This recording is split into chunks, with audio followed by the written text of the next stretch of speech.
asalaamu calaykum waa yuusuf shire isku soo noqod wanaagsan waa maalin kale iyo fursad kaloo cusub maantana waxaynu u kacitimaynaa dhankaas iyo bariga dhexe iyo khaasatan wadanka turkiga waxaanan isla eegi doonaa scholarship ka mida scholarshipyada ugu waaweyn sanadahan dambe ee dunida la xareeyo scholarship aad u wada sugayseen turkiya bursalari ama turkiya scholarships oo ay bixiso dowladda turkigu haddaba goortii aad eegtid scholarshipkan waxa uu furan yahay badanaa bilaha January ilaa February waxa uu furmaa 10 bisha January sanadka cusub sanad kasto cusub wuxuu xirmaa bisha February 20keeda scholarshipkan wuxuu kaga duwan yahay scholarshipyada kale oo ay dad badan u sugaan waa scholarship saddexda heer ee jaamacadeed ee tacliinta saraba ay xareyn karaan waa scholarship undergraduate masters iyo PhD ay xareyn karayaan marka dhalinyaradii undergraduate scholarshipyada ay weydiin jirtay Turkey scholarship wuxuu kamid yahay scholarshipyadaas aan ku dhiirigeliyo dhalinyarada high school ka dhameysay inay markaas xareeyaan waana runtii Turkiguna waxaan ugu dhiirigeliyaa dadka si khaas ah waa wadan ay Soomaali badan joogto magaalo kasta aad tagtid waxa ku arkaysaa Soomaali wax ka barata jaamacadaheeda deegaanku ah marka kugu noqon may qariib oo wadan sanadii dambe Soomaalidu aad u aadeysay kastoo sanadadan dambe lagu yaraanayo laakiin still Soomaali aad u badan baa joogto wax ka barato deegaanku ah oo ka shaqeysato ku nool ku dhaqan marka scholarshipkan yaa loo daymo la'aan hal xareeyo hana la eego insha Allah muuqaalkan waxaan si kooban u dulmari doonaa scholarshipka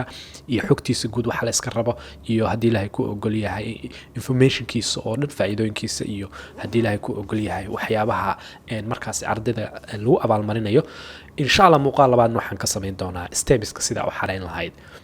waa tahay haddii aad channelka ku cusub tahay fadlan share subscribe like lana sii wadaag muuqaalkan asxaabtaada waa tahay scholarshipkan haddaan u nimaano website-kiisa rasmiga ee Turkiya Bursalari ayaa xogta oo dhameystiran oo tafatiran ka helaysaa oo si faahfaahsan runtii loogu qoray marka waxa hubisaa inaad website-kan ku dhexluntid oo aad u akhrisatid oo aad u baartid sidoo kale isla website-kan way meesha laga xareynayo marka hadda waxaan u guda galeynaa bal insha Allah inaan isla eegno Turkish scholarships kadibna waxaanu u gudbi doonaa dokumentiyada faa'iidooyinka iyo waxyaabaha soo idil Turkish scholarships marka waxa weeye waxa uu bixiyaa baa leeyahay jaamacado iyo inuu department khaas ah siiyo scholarshipyada kala waxyaabo kaga duwan yahay kamida conference tuition fee waxa uu bixinayaa lacagta jaamacada kaaga bixin karta marka waxa uu baranayaa qofka sidoo kale hal sano buu baranayaa luqadda wadanka oo ah Turkish sidoo kale wuxuu ardayga siinayaa scholarshipkan accommodation oo meeshuu deegi lahaa oo boardinada ama waxa loo yaqaano dormitoryga ama af Turkiga lagu yaqaano yurdu ayaa la siin doonaa ardayda waxa uu kale ka taageeraa insha Allah ama uu ka taageeri doona qofka ku guuleysta scholarshipkan in ticket uu ku yimaado Turkigana laga bixiyo mid uu wadankiisa ugu laabtana la siiyo health insurance baa la socdo sanad intuu ardaygu joogo wadankaasi waxa uu helayaa caafimaad insurance buu helayaa caymis sidoo kale jebgelis bilaab buu helayaa oo lacagta xagan ku qoran undergraduate ka 3500 waa ardayda qaadanaysa masterka 6500 waa ardayda qaadanaysa PhD lacagtan waa Turkish lira marka lacag aad u awood badan ma laha laakiin qofku markaas uu isaga bixin karaa waxyaabihiis kale mar hadii deegaankii waxbarashadii wixii dhan loo qabo intaas shaashahayso ugu filan tahay waa tahay scholarshipka marka aynu criteria-diisa fiirino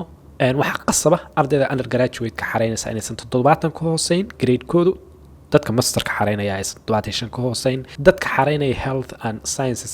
maadooyinka la xiriira sida medicine dentist iyo pharmacy iyaguna 90 inaysan ka hooseyn grade-kan aad baa loo kobciyay maadooyinka kala maaha da'da haddii aan u nimaano qofka undergraduate xareynaya waa muhiim in uu 21 sano ka yar yahay marka haddii aad 25 sano jirtid oo rabtid undergraduate in xarisid way ma ku ogolaanayaan marka qofka undergraduate ka xareynaya waa inuu 21 sano ama jiro ama ka yar yahay dadka master ka xareynaya waa inay 30 ka yar yihiin dadka PhD ka xareynaya waa inay 35 yihiin dadka research ka xareynaya waa inay 50 yihiin marka da'daas iyadana isha ku hay oo hubi inaad ka soo bixi karayso eligibility-ga sidoo kale haddii aan isla eegno dadka wadan dunida dhanka kala yimaado wadan kasto aad ka timi scholarship kama xareyn kartaa waxa kaloo xareyn kara dadka qalin jabiyay ama dadka qalin jabin doona sanad dugsiyeedkan socda August 2024 marka haddii aad high school sanadkii ugu dambeysay tahay oo aad dhameynaysid bishii lixaad oo kale waad xareyn kartaa scholarshipkan haddii undergraduate dhiganaysid oo aad rabtid inaad master xareysid oo aad sanadkii ugu dambeysay ku jirtid waxa weeye August ka hor shahaadadaada ay helaysid waxaaga dhan isagana waa xareyn kartaa dadka aan loo ogolaan Turkida iyo waxaas ka mid ah marka xogtaas iyadana waa taas application calendarka haddaanu eegnana xaggan ay ku qoran tahay waa naga niri January 10keeda ilaa February 20keeda. evaluationka waxaa la sameynayaa March, April ilaa May. interviewga dadka waxaa laga qaadaya June iyo July. waxaa jawaabuhu soo baxayaan August bilowgeeda. procedureka wuxuu bilaabanayaa oo isla August. ardaydana waxa ay helayaan transferka iyo guarantee inay Turkiga tagayaan iyo waxyaabahaas oo September. application in 5 steps. applicationku marka waa 5 step. 5 talaabo baa qaadaysa inaad account ka samaysatid, kadibna aad scholarshipka applicationkiisii iyo xareyntiisii bilowdid. number 2 inaad ku gurtid dokumentiyadii oo shahaadooyinkii iyo waxyaabahaas oo dhan ay ka mid yihiin. inaad qortid jaamacadaha oo list of your dream universities. insha Allah markii aan sida qaabka loo xareeyo idan muuqaalka ka sameynayana waa inay tusi doonaaye waxaa lagu ogolayaa ilaa 12 jaamacadood. ugu yaraan inaad 6 soo gudbisid baa la rabaa. marka jaamacadaha aad dooranaysid iyo qaabka u dooranaysid iyagana muuqaalkaas baan si fiican ugu sharxi doonaa. laakiin waa stage-ka saddexaad inaad jaamacadaha dooratid. inaad stage-ka afraad aad qortid letter of intent oo ah warqada badan ama motivation loo yaqaano ama letter of purpose, ujeedka scholarshipkan u xareynaysid iyo hadafkaaga iyo mustaqbalka. talaabada u dambeysana waxa weeye goortii aad review garaysid oo gudbisid stage-yada oo dhan, dokumentiyada oo dhan, application-kaagu dhankaas ku ekaanaya waa submit garaynaysaa. haddaba aynu u nimaano required documents. maxay yihiin marka dokumentiyada la iska rabo? dokumentiyada la iska rabaa waxaa u horeeya valid identity document, ID card or passport. inuu qofku haysto ID card sharciya oo dawladdu leedahay. macdad waxaa maqlay leh haddii aad driver license si clear aad haystid waa gelin kartaa, warqad dhalasho, waxyaabahaas oo kale. laakiin passport iyaga document waxaa rabaa dawladda ay ku siisay ID ay dawladdu bixisay inaad gelisid oo wadankaagu uu issue gareeyay. waxaa xiga photograph sawir sanadkii u dambeeyay la qaaday oo clear ah. fadlan iska ilaaliya inaad sawirro mugdi gelisaan ama aad haddii ilaahay ku ogol yahay aan clear ahayn aad gelisaan. national exam results haddii aad haysatid natiijada imtixaanka dawliga ah ee dawladdu qaaday weyn. dibloma iyo waxa weeye shahaadadii caadiga ahayd oo jaamacad ku siisay ama iskuulkaaga ku siiyey, ama warqadaha temporary graduation certificate-ka loo yaqaano qofka goortu sii dhammayn doonaa jaamacaddu bixiso tiraada qofkaasi uu dhammayn doonaa jaamacadda ama iskuulka dhowaan.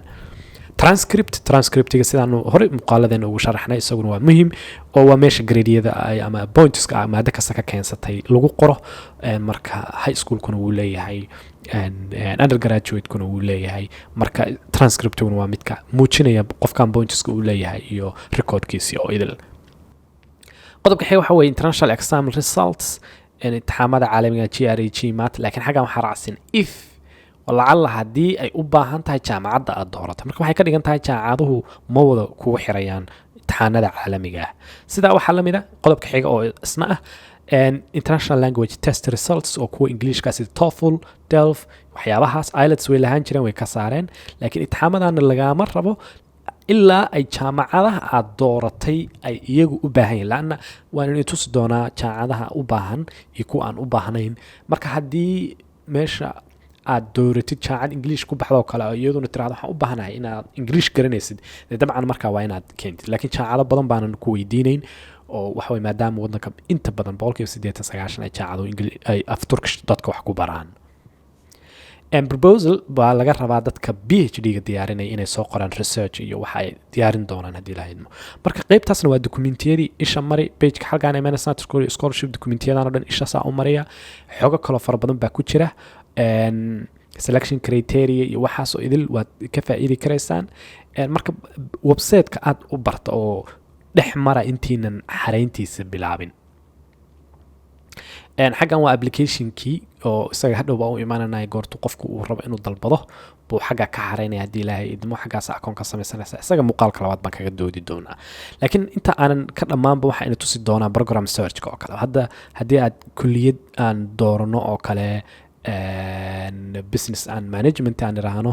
levelka aan iraahno qofkaasi master buu dalbanayaa oo kale, magaalada aanu ka dhigano Ankara, aanu ka dhigano luqadana fiiri luqadahana ku baxaa yacni wadanka jaamacadihiisu mid carabig ah oo arabja waa carabig luqa carabiya oo dhammaystiran isagoo 30% ah, mid isku jira faransiis, ingiliis oo waxa way 30% iyo Turkish. marka haddaad tirahdid English oo aad programka raadisid hadda labadan jaacadu noo soo qabtay kale Yildirim Bayazid University TOEFL bay rabtaa 75 jaacad Ankara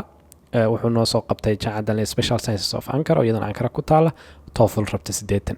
marka haddii aad halkan bedeshidoo kale ka dhigtid Turkish